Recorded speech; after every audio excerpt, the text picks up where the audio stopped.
Assalamu alaikum and welcome to our YouTube channel. Thank you so very much for joining us.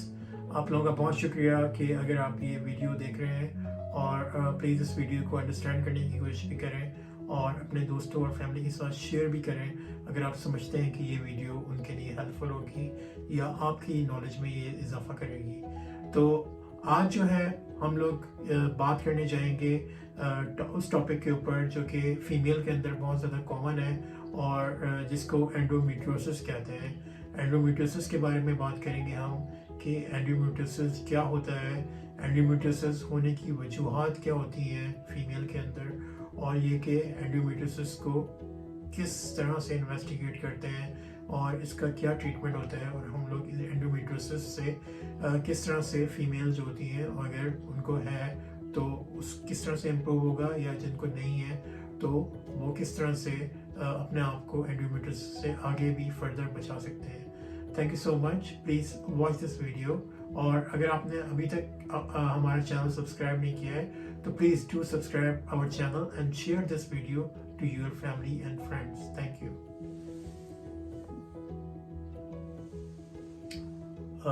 जी तो सबसे पहले हम बात करते हैं कि एंडोमेट्रियोसिस के बारे में कि एंडोमेट्रियोसिस क्या होता है। तो एंडोमेट्रियोसिस के लिए आपको थोड़ा अंडरस्टैंड करना पड़ेगा कि नॉर्मली जो यूट्रस होता है, मतलब फीमेल के अंदर जो यूट्रस होता है और जो कि कह लें कि उसकी यूट्रस की जो लाइनिंग होती है,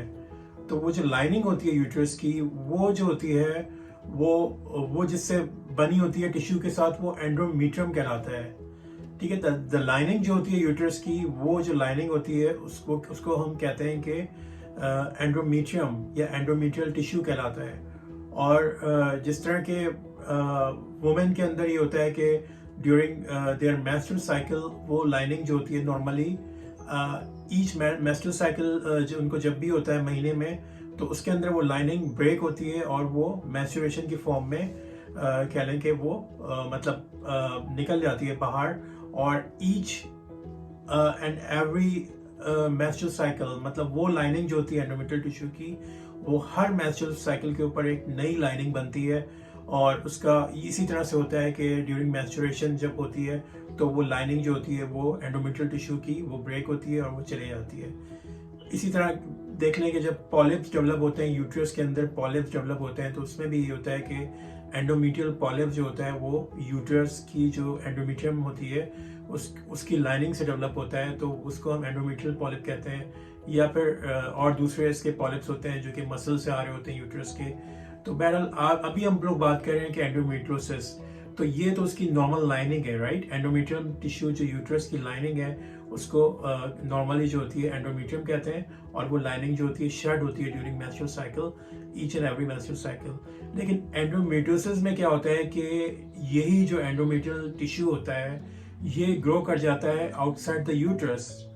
ठीक है, नॉर्मली तो यूट्रस के अंदर होता है, ये यूट्रस की लाइनिंग में होता है और एवरी मेंस्ट्रुअल साइकिल में ये शेड होके ब्रेक होके ये निकल रहा होता है। लेकिन जब ये आउटसाइड द यूट्रस ग्रो करता है, फॉर एग्जांपल ये जो टिश्यू होता है ये ग्रो कर जाता है फैलोपियन ट्यूब्स के अंदर, ये ग्रो कर जाता है ओवरीज के अंदर, ये ग्रो कर जाता है एब्डोमेन के अंदर, ये ग्रो कर जाता है पेल्विस के अंदर। ठीक है, ग्रो तो कर जाता है लेकिन फिर जब during the time of maturation ये नॉर्मल तो नहीं है, ये एबनॉर्मल है, तो वो वहाँ पे ब्रेक नहीं होता, वो शेड नहीं होता और वो अपनी जगह पे ही रहता है। और ये जब ये एक तरह से एबनॉर्मल टिश्यू होता है जो कि किसी भी ऑर्गन में, एब्डोमेन में, पेल्विस में, ओवरीज में, फैलोपियन ट्यूब में जो होता है मिलता है और इसकी वजह से ये मतलब वहाँ पे पेन भी कॉज करता है, सिस भी होती है इसकी वजह से और इसके साथ साथ जो होता है बहुत ज़्यादा कह लें कि पेन होता है। तो और ये जो होता है एंडोमेट्रियोसिस जो होता है अफेक्ट करता है यूजली जो वुमेन होती है उनके अंदर around the age of 15 to 44 और ये काफ़ी कॉमन होता है इस एज ग्रुप के अंदर। और ये कि यूजली मतलब जिस तरह से मैंने अभी आपको बताया कि किन ऑर्गन्स में ज़्यादा जाके डिपॉजिट होता है, मतलब पूरे रिप्रोडक्टिव ऑर्गन कह लें आप, मतलब फैलोपियन ट्यूब्स, लिगामेंट्स जो होते हैं अराउंड द यूट्रस, इसके साथ साथ pelvic cavity के अंदर चला जाता है, जो pelvic pain जिसके अंदर मिलता है वुमेन को, तो वो ओवरीज में चला जाता है और मतलब रेक्टम और ब्लैडर के दरमियान जो स्पेस होती है वहाँ पे चला जाता है, ये मतलब डिपॉजिट होता है जाके। इसके अलावा कभी कभार कह लें कि ये बहुत ज़्यादा रेयर केसेस के अंदर ये जो होता है आपके स्टमक के अंदर भी चला जाता है, इंटेस्टीन में भी चला जाता है, रेक्टम में भी चला जाता है, सर्विक्स में भी चला जाता है, ब्लैडर में भी जा सकता है, और वेजाइना और वल्वा में भी ये जाके एक टिश्यू जो होता है एंडोमेट्रियल टिश्यू ग्रो कर सकता है। तो बस एंडोमेट्रियोसिस ये होता है कि जो एंडोमेट्रियोसिस का मतलब ये हो गया कि एंडोमेट्रियोसिस के अंदर यही होता है कि जो एंडोमेट्रियल टिश्यू होता है वो ग्रो करता है आउटसाइड द यूट्रस, ठीक है। तो जब मतलब नॉर्मल यूट्रस के अंदर नहीं करता, आउटसाइड करता है, और ये कि इसकी वजह से जब वो डिपॉजिट हो जाता है वहाँ जाके आउटसाइड द यूट्रस, तो उस जगह पे पेशेंट को वो सिस्ट कॉज करता है, वो कह लें कि उसकी वजह से पेन होता है, उसकी वजह से थिकनिंग हो जाती है उस टिश्यू के अंदर, और जब वो ज़्यादा जाके वहाँ पे कह लें कि और ये कि नॉर्मली तो देखें ना, अगर ये एंडोमेट्रियल टिश्यू नॉर्मली यूट्रस के अंदर है तो वो वहाँ से शेड करता है, एवरी मेंस्ट्रुअल साइकिल वहाँ से वो ब्रेकअप होकर निकल जाता है। लेकिन जो नॉर्मली डिपॉजिट हो गया आउटसाइड द यूट्रस, वो जाहिर सी बात है वो जब ड्यूरिंग द साइकिल उसके ऊपर इफेक्ट नहीं पड़ता, मतलब वो वहीं कहीं रहता है, और उसकी वजह से क्या होता है वहाँ पे बिल्डअप हो जाता है, टिश्यू जो होता है वो जमा हो जाता है वहाँ पे, और इसकी वजह से इन्फ्लेमेशन हो जाती है उस जगह के ऊपर, सिस्ट डेवलप हो जाती है वहाँ पर, और स्कैरिंग हो जाती है, मतलब स्कार डेवलप हो जाते हैं वहाँ पे, और इसकी वजह से क्या होता है वो और जो ऑर्गन्स हैं, क्योंकि वो इतना जमा हो जाता है ऑर्गन्स के अंदर, वो काफ़ी क्लोज हो जाते हैं ऑर्गन्स वहाँ के, कह लें कि fallopian tube, uterus, ovary, they can stick together, you know, इस तरह से हो जाता है कि वो जाके एक तरह से प्रेजेंटेशन उनकी ये हो जाती है कि वो एक एबनॉर्मल प्रेजेंटेशन फॉर्म कर लेते हैं काफ़ी लेटर स्टेज के अंदर। और कन्फ्यूजन इसमें ये होती है कि जो ख़वातीन होती हैं वो समझती हैं कि ये जो पेन हो रहा है उनको, एंडोमेट्रियोसिस का पेन हो रहा है, वो उनको जो होता है वो लगता है कि भाई ये लाइक ए मेनोरेज है, यू नो, पेनफुल मेंस्ट्रुएशन जो होती है, वो उसको लगता है कि काफ़ी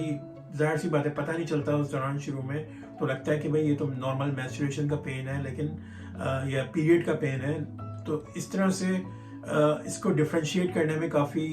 जब तक आप कंसर्न नहीं करते डॉक्टर से या आपकी इन्वेस्टिगेशन नहीं होती, तो इसको इनिशियली जो होता है डायग्नोज करना जो होता है वो थोड़ा सा कह लें कि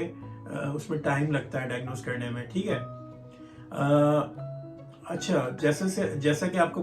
बात हुई कि भाई एंडोमेट्रियोसिस क्या होता है और किन लोगों में इफेक्ट करता है, आपको पता चल गया कि एंडोमेट्रियल टिश्यू जो होता है, एंडोमेट्रियोसिस वो कंडीशन हो जाती है जहाँ पे endometrial tissue outside the uterus grow करता है, ठीक है। आपको लोकेशन भी पता चल गई कहाँ पे कॉमन है, मतलब रिप्रोडक्टिव ऑर्गन्स के अंदर कॉमन होता है ज़्यादातर, फेलोपियन ट्यूब में, ओवरीज में, और लिगामेंट में, ठीक है। और यूट्रस के अंदर जो आउटसाइड सरफेस होती है यूट्रस की, और स्पेस जो होती है रेक्टम और ब्लैडर की, और रेयरली जो होता है वो एब्डोमेन में भी चला जाता है, रेक्टम में, इंटेस्टीन में, स्टमक में, वजाइना, वल्वा, और इन लोगों ब्लैडर के अंदर भी रेयर केसेस के अंदर चला जाता है। अच्छा, कॉजेस क्या होते हैं इसके एंडोमेट्रियोसिस के?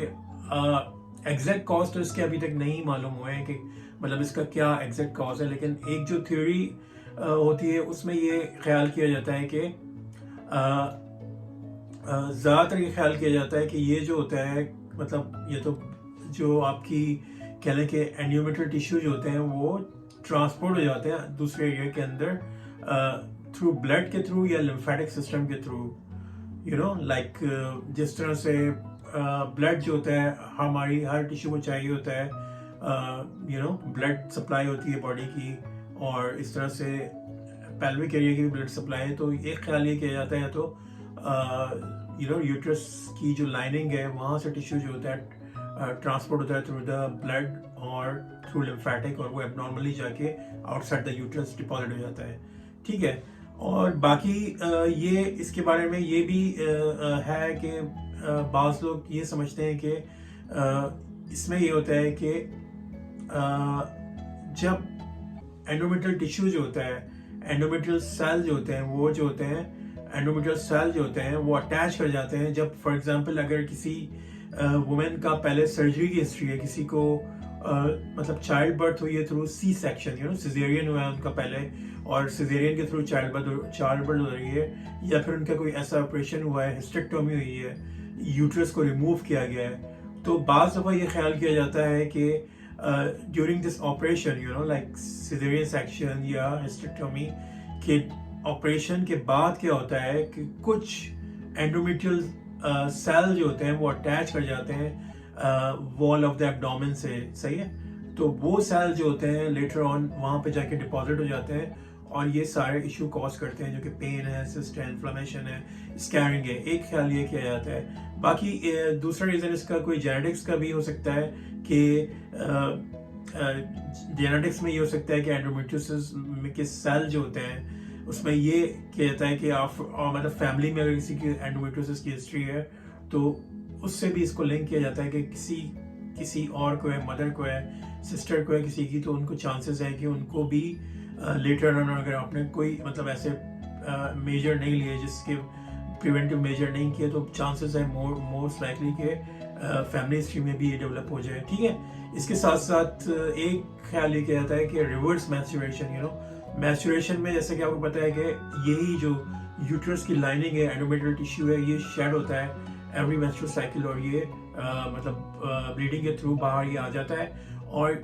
लेकिन ये होता है कि अगर इन केस रिवर्स मैच्योरेशन है, वो शेड नहीं हुआ नॉर्मली और मैच्योरेशन के थ्रू बाहर नहीं आया तो रिवर्स हो गई है मैच्योरेशन, तो इसमें ये होता है कि फिर यूट्रस से वापस जो है वो फिलोपियन ट्यूब, फिर ओवरी, और फिर इस तरह से जो होता है एब्डोमेन। इस तरह से एक रीज़न इसका ये हो सकता है कि ये रिवर्स मैच्योरेशन की वजह से एंडोमेट्रियोसिस कॉज हुआ हो। और दूसरा ये ख्याल किया जाता है कि जब सेल डिवाइड हो जाते हैं फर्टिलाइजेशन के दौरान, लाइक माइटोसिस होती है, सेल डिवीजन होती है बॉडी की, और ये मतलब फर्टिलाइजेशन से पहले की और इसके बाद जो होता है ये जो डिवीजन होती है सेल्स की और ये डिपॉजिट होते हैं। और इसमें ख्याल किया जाता है कि वो जो होता है उस दौरान जो होता है जब जो होता है ये सेल्स जो होते हैं ये आउटसाइड द यूट्रस चले जाते हैं और ये जाके जो होते हैं ये एंडोमेट्रियोसिस कॉज करते हैं। तो चलें, ये तो कुछ बातें थी इसकी। अब इसके सिम्टम्स के ऊपर आ जाते हैं जल्दी से कि एंडोमेट्रियोसिस के सिम्टम क्या क्या होते हैं। तो मोस्ट कॉमन सिम्टम एंडोमेट्रियोसिस का, जैसे कि मैंने शुरू में भी बात की थी आपके साथ, कि ये पेन कॉज करता है, बहुत सीवियर पेन होता है और इनफर्टिलिटी भी कॉज करता है। तो अगर आपका ताल्लुक, अगर आप मतलब फीमेल हैं और आप ट्राई कर रही हैं, मतलब आप फीमेल हैं और आप मतलब ये समझ रही हैं कि आप प्रेग्नेंट नहीं हो पा रही, तो इसका एक रीज़न एंडोमेट्रियोसिस भी हो सकता है कि अगर आपको पेन मिलता है आपके एब्डोमेन में, पेल्विस एरिया के अंदर, तो आपको रूल आउट करना चाहिए कि कहीं एंडोमेट्रियोसिस को नहीं है। कि अगर आप प्रेग्नेंट नहीं हो पा रही तो ये, क्योंकि एंडोमेट्रियोसिस इनफर्टिलिटी कॉज करता है, इनफर्टिलिटी की वजह से ये होता है कि जो मतलब फीमेल है वो प्रेग्नेंट नहीं हो पाती। तो आप इसको रूल आउट करें कि अगर आप अभी तक मतलब आप ट्राई कर रही हैं प्रेगनेंसी के लिए लेकिन आप प्रेग्नेंट नहीं हो पा रही, तो इसका भी एक ये रीज़न भी होता है एंडोमेट्रियोसिस, ठीक है। और इसके साथ साथ पेनफुल मैच्योरेशन क्रैम्प्स होते हैं इसके अंदर, एब्डोमेन और स्टमक और बैक, और इसके साथ साथ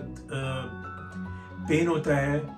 ड्यूरिंग एंड आफ्टर इंटरकोर्स। और इसके साथ साथ इसके जो और सिम्टम होते हैं एंडोमेट्रियोसिस के, इसमें जो होता है आपको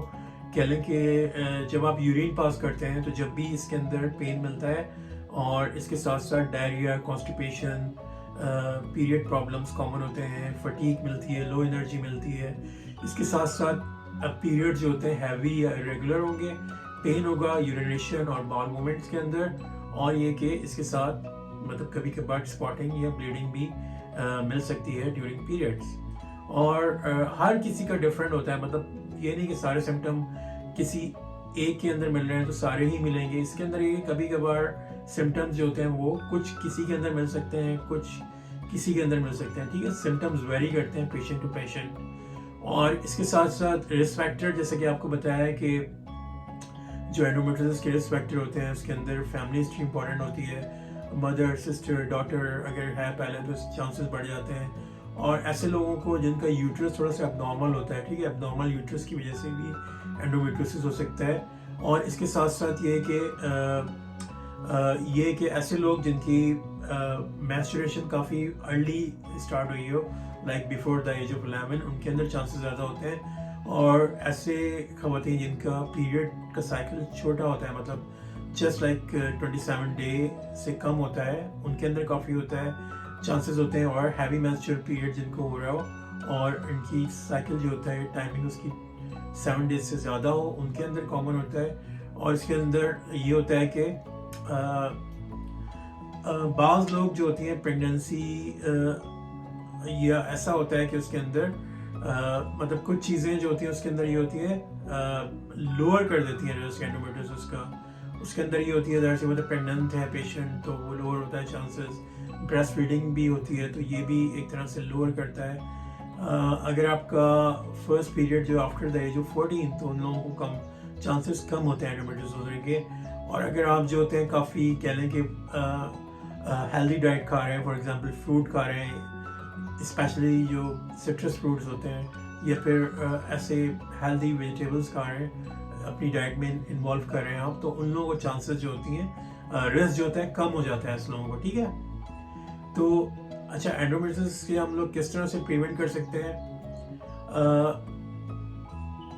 इसको आप इस तरह से प्रिवेंट कर सकते हैं कि अगर आपको पता है कि भाई आपके चांसेस ज़्यादा है एंडोमेट्रियोसिस होने का, ठीक है, तो आप जो होते हैं अपनी हेल्दी डाइट लें, अपने डॉक्टर से डिस्कस करें कि मतलब किस तरह से आप रिस्क को अपने लोअर कर सकते हैं। और अगर आप ऑलरेडी अगर आपकी फैमिली हिस्ट्री में ये है तो आप अपने डॉक्टर से कंसल्ट करें और आपको हेल्दी डाइट लेनी चाहिए और एक्सरसाइज करनी चाहिए जो कि और अपना लाइफ स्टाइल जो होता है उसको चेंज करना चाहिए अगर आपका सेडेंटरी लाइफ स्टाइल है। लेकिन ये सारी बातें आपको अपने कंसल्ट करनी पड़ेंगी अपने डॉक्टर से। जैसा कि आपको बताया कि एंडोमेट्रियोसिस जो होता है मोस्ट कॉमन कॉज होता है इनफर्टिलिटी का। इनफर्टिलिटी का मतलब यही होता है कि ऐसे लोग जो कि प्रेग्नेंट नहीं हो पाते और वो एंडोमेट्रियोसिस की वजह से इनफर्टिलिटी का लिंक होता है। ठीक है, और ये कि ये जो होता है एंडोमेट्रियोसिस जो होता है ये ज़्यादातर वुमेन फिर ये होता है कि एंडोमेट्रियोसिस क्योंकि ये डैमेज कर देता है, यू नो लाइक जब स्पर्म और ओवम मिलते हैं फर्टिलाइजेशन होती है, लेकिन जब वो इम्प्लांट हो रहे होते हैं यूट्रस के अंदर, यू नो जब वो इम्प्लांट होते हैं यूट्रस के अंदर, तो अगर यूट्रस के अंदर इम्प्लांट होने से पहले जो होता है एंडोमेट्रियोसिस जो होता है उनकी फर्टिलाइजेशन जो होती है उस प्रोसेस को वो रोक देता है, या तो फिर स्पर्म जो होता है उसके अंदर, या फिर जो एग ऑलरेडी फर्टिलाइज हो गया है ओवम के साथ मिलके उसको जो होता है मतलब फर्टिलाइजेशन नहीं होने देता। और क्योंकि एंडोमेट्रियोसिस की वजह से स्कार डेवलप हो जाती है, सिस्ट डेवलप हो जाती है और उसकी वजह से पेन मिलता है, तो वो जो एग रिलीज हो रहा होता है ओवरी से, ठीक है, उसको वो ब्लॉक कर देता है। जब एग ही रिलीज नहीं हो पाएगा ओवरी के साथ ओवरी से, और तो वो फिर स्पर्म से फिर मिल नहीं पाएगा, तो वो फर्टिलाइजेशन इसकी वजह से नहीं हो पाती, तो वो फर्टिलाइजेशन का प्रोसेस जो होता है आगे नहीं बढ़ता, तो पेशेंट जो होते हैं वो प्रेग्नेंट नहीं हो पाती। तो इसका रीज़न यही है कि और इसके साथ साथ फिलोपियन ट्यूब के भी ऊपर भी होता है कि फिलोपियन ट्यूब से भी जो होता है वो ब्लॉकेट हो जाती है, तो एंडोमेट्रियोसिस की वजह से। तो इसके लिए यही है कि जिन लोगों को फिर एंडोमेट्रियोसिस होता है और उनको एंडोमेट्रियोसिस से रिलेटेड इनफर्टिलिटी डेवलप होती है, वो लोग जो होते हैं फिर उनको प्रेग्नेंट होने के लिए मतलब दूसरे जो ट्रीटमेंट होते हैं, फॉर एग्जांपल IVF होता है जो कि हेल्प करता है फिर वुमेन को प्रेग्नेंट होने के लिए। इसके लिए फिर आपको अपने डॉक्टर से कंसल्ट करना पड़ता है कि और किसके क्या वेज हैं प्रेग्नेंट होने के, अगर एंडोमेट्रियोसिस की इनफर्टिलिटी की वजह से आप प्रेग्नेंट नहीं हो पा रहे। अच्छा, इसको डायग्नोज करने के लिए क्या होता है, एंडोमेट्रियोसिस डायग्नोज किस तरह से होता है कि एक तरह से पहले तो फिजिकल एग्जाम होता है, आपका डॉक्टर जो होता है फिजिकल एग्जामिनेशन करते हैं, देखते हैं कि भाई कोई पेन आपको कहाँ पे मिल रहा है, या फिर वो कोई इन्वेस्टिगेशन कराते हैं। इसके अंदर यूजुअली लेप्रोस्कोपी करते हैं। लेप्रोस्कोपी के अंदर क्या होता है कि कह लेंगे कैमरा होता है, वो आपको मतलब उसको इंसर्ट करते हैं और उस कैमरे को जो होता है कैमरे के थ्रू देखा जाता है कि मतलब टिश्यू जो है आपके अराउंड। जी, तो एंडोमेट्रियल डायग्नोसिस के ऊपर अगर हम लोग बात कर लें तो एंडोमेट्रियोसिस को डायग्नोज करने के लिए ये होता है कि इसके लिए फ़िज़िकल एग्ज़ाम करना पड़ता है, और फिज़िकल एग्ज़ाम के साथ साथ इसके अंदर जो होता है आपको कुछ फर्दर इन्वेस्टिगेशन भी करवानी होती है, ठीक है। और इसके साथ साथ हिस्ट्री भी पेशेंट की लेनी होती है, हिस्ट्री भी पूछनी होती है, जिसके अंदर उसके मतलब पीरियड से मुतालिक क्वेश्चंस होते हैं या फैमिली हिस्ट्री से मुतालिक होते हैं कि किसी को फैमिली में तो नहीं रन कर रहा है एंडोमेट्रियोसिस, या फिर किसी को कोई सिस्टर को या डॉटर को या फिर मदर को हिस्ट्री तो नहीं है एंडोमेट्रियोसिस की। तो ये सारे इस तरह के क्वेश्चंस होते हैं। फिजिकल एग्जाम में देखते हैं कि पेन कहाँ पे मिल रहा है, एब्डोमिनल के अंदर मिल रहा है या फिर कोई पेल्विक ऑर्गन की साइड पे मिल रहा है, या फिर इस तरह से उसको रूल आउट करते हैं। इसके साथ साथ जो मोस्ट कॉमन इसके डायग्नोस्टिक इन्वेस्टिगेशन होती है लैप्रोस्कोपी। लैप्रोस्कोपी के अंदर ये होता है कि एक कैमरा जो होता है उसको इंसर्ट करते हैं, उसके थ्रू देखते हैं, एग्जामिन करते हैं ऑर्गन्स, ओवरी, फैलोपियन ट्यूब्स, और इसके साथ साथ जो पेल्विक ऑर्गन्स हैं इनको देखा जाता है कि किसी के अंदर कोई अगर इस तरह से एब्नॉर्मलिटी मिल रही है, कोई थिकनेस मिल रही है, स्कैरिंग मिल रही है, या फिर इसके साथ कोई सिस्ट है उसको देखा जाता है। तो ये इसके थ्रू एग्जामिन करते हैं। फिर लैप्रोस्कोपी अगर कर रहे होते हैं तो फिर इसके साथ साथ अगर कोई चीज़ एब्नॉर्मल लगती है तो उसको टिश्यू को सैंपल ले लेते हैं, जिसको बायोप्सी कहते हैं, और वो सैंपल जो होता है टिश्यू का उसको जो होता है वो मतलब एग्जामिन के लिए भेज देते हैं हिस्टोलॉजी रिपोर्ट के लिए, और फिर उस पर देखते हैं कि अगर ये एंडोमेट्रियोसिस है या नहीं है, या फिर कोई और सिस्ट है या कोई ओवेरियन सिस्ट ऐसी है, या फिर कोई और भी फर्दर पैथोलॉजी है वहाँ पे, तो वो हिस्टोलॉजी रिपोर्ट से कंफर्म हो जाता है। इसके साथ साथ इसके अलावा जो होता है इसके अंदर अल्ट्रासाउंड एग्जामिनेशन जो कि बहुत ज़्यादा कॉमन होता है और वाइडली अवेलेबल होता है। तो अल्ट्रासाउंड करके देख लेते हैं कि अल्ट्रासाउंड के अंदर कुछ ऐसी सस्पिशियस कोई लेजन मिल रहा है, कोई सिस्ट मिल रही है, कोई इस तरह से अबनॉर्मलिटी मिल रही है पेल्विक एरिया के अंदर। और इसके साथ साथ फिर MRI करते हैं, MRI से भी कंफर्म होता है। और इसके साथ साथ जैसा कि आपसे डिस्कस किया था कि एंडोमेट्रियोसिस की डिफरेंट स्टेजेस होती हैं, स्टेज 1 से लेकर स्टेज 4 तक, और मतलब ये स्टेजेस जो होता है ये सारा क्राइटेरिया बेस कर रहा होता है कि कितना टिश्यू जो होता है उस एरिया के अंदर है। अगर एंडोमेट्रियोसिस स्टेज 1 है तो उसके अंदर एंडोमेट्रियल टिश्यू मिल रहा है, तो उसको उसकी साइज़ के हिसाब से, थिकनेस के हिसाब से इसको जो होता है इसके साइज़, सीवियरिटी के लिहाज से, सिम्टम्स और पेन के लिहाज से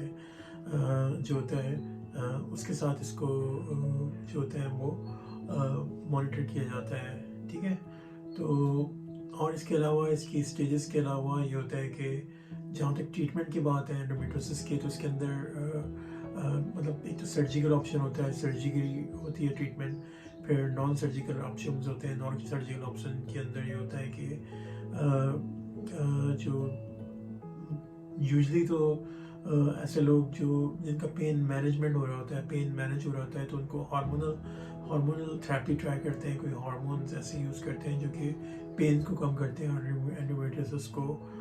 जो होता है वो हेल्प करते हैं वहाँ से रिमूव करने के अंदर। और ये केस के साथ साथ मतलब कि ऐसा ट्रीटमेंट भी इसके अंदर ऑफ़र करते हैं आप कि जो कि हार्मोनल बेस्ड होते हैं, और या फिर कॉन्ट्रासेप्टिव ड्रग्स भी इसके अंदर यूज़ करते हैं जो कि हेल्प करती हैं पेशेंट को एंडोमेट्रियोसिस के पेन के अंदर। और एनासिड भी ट्राई करते हैं, एनासिड के अंदर भी देखते हैं, या ब्रोफीन भी यूज़ करते हैं। और डिपेंड करता है कि किससे आपको रिलीफ मिलता है, ठीक है। और फिर जिस तरह से आपको होता है लैप्रोस्कोपी करते हैं, फिर बाज़ दफ़ा लैप्रोटोमी भी करनी पड़ती है, मतलब प्रॉपर एब्डोमेन जो होता है उसको मतलब एंडोमेट्रियल टिश्यू जो होता है उसको एक लार्ज इंसिशन देते हैं और उसको ओपन करके एब्डोमेन जो जहाँ पर डिपॉजिट होता है एंडोमेट्रियल टिश्यू उनको रिमूव किया जाता है। और बाज़ कंडीशन के अंदर अगर एंडोमेट्रियल टिश्यू बहुत ज़्यादा वाइडली स्प्रेड है और वो जो होता है तो फिर उसके अंदर क्या होता है कि यूट्रस को बाहर निकाल दिया जाता है, सर्जिकल ऑपरेशन के थ्रू यूट्रस को निकाल देते हैं, या फिर अगर फेलोपियन ट्यूब या ओवरी के अंदर भी एंडोमेट्रियोसिस पहुंच गया है तो उसको भी रिमूव कर देते हैं। और ये कि लेकिन फिर ये होता है कि पेशेंट जो होता है उसके बाद जब यूट्रस ही बाहर आ गया तो यूट्रस के अंदर ही सारी प्रेगनेंसी वगैरह जो होती है वो जो होता है पेशेंट कैरी करता है। तो यूट्रस के रिमूव होने के बाद फिर ये होता है कि पेशेंट जो होता है वो प्रेग्नेंट नहीं हो सकता या प्रेगनेंसी को कैरी नहीं कर सकता उसके बाद। और इसके साथ साथ ये होता है कि मतलब ये है कि फिर जिन लोगों को ओवरी भी बास कंडीशन में रिमूव कर देते हैं, लेकिन ओवरी खाली अगर रिमूव हुई है तो, लेकिन यूट्रस रिमूव नहीं हुआ तो उनको जो होता है आईवीएफ का चांस होता है कि जिनको आईवीएफ ट्रीटमेंट जो होता है ट्राई करते हैं, जिनका यूट्रस होता है तो वो लोग फिर दोबारा से प्रेग्नेंट हो सकते हैं। जिनकी खाली ओवरी रिमूव कर दी है तो उनको जो होता है मतलब आईवीएफ के थ्रू करके प्रेगनेंसी जो होती है उसको यूट्रस के अंदर पेशेंट कैरी करता है। और जो होता है लेकिन उसमें यही होता है कि जब रिमूव करने से पहले, मतलब ओवरीज रिमूव करने से पहले जो एग्स होते हैं वहाँ पे जो ओवम होते हैं उनको जो होता है सर्जरी से पहले प्रिजर्व कर लेते हैं। जब हमें पता है कि इस पेशेंट को रिमूव करना है ओवरी, तो ओवरियन एग ओवम जो होते हैं वो प्रिजर्व कर लेते हैं सर्जरी से पहले, और उसके बाद ओवरीज को रिमूव कर देते हैं। फिर वही एग यूज़ करते हैं और मतलब फर्टिलाइजेशन उन्हीं एग की होती है स्पर्म के साथ। और फिर ये होता है कि उनको यूट्रस में जो होता है इम्प्लांट कर देते हैं और यूट्रस जो होता है फिर वो फर्दर कैरी करता है। लेकिन जिनका यूट्रस रिमूव हो जाता है उनको उनके ऊपर जो होता है चांसेस एक तरह से ना होने के बराबर होते हैं, क्योंकि फिर वो प्रेगनेंसी कैरी नहीं कर सकते। इवन आईवीएफ भी उनके ऊपर नहीं अप्लाई होता। चलिए, thank you so very much for watching this video and please like and subscribe our channel. Thank you so much. Bye.